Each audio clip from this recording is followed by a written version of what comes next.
Yan guys, tosino.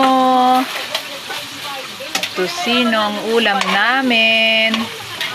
Ilang pieces? Ayan. Wala.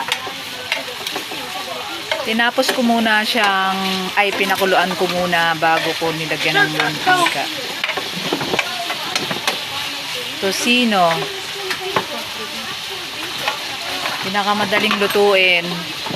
Kasi napagod ako maglaba. So, ito nang naisip kong lutuin ngayon. Ayan, may gagawa ng sushi. Ayan.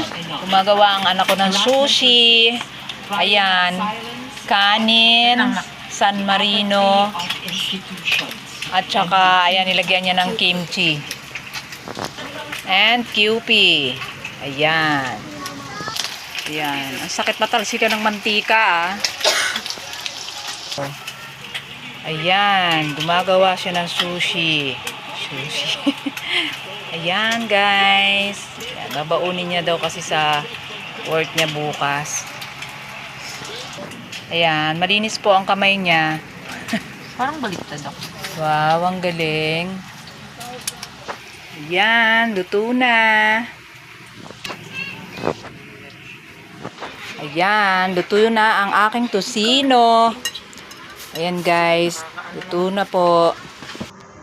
Ayan guys, nag-fried rice ako, nagsinangag ako.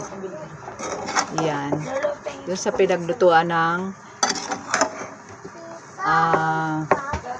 tosino. Gustong gusto nila kasi yun Ayan, gustong gusto nila ito sinangag. Lalo na yung yung pinaglutuan ng tosino, ng longganisa. Ayan, malasa kasi.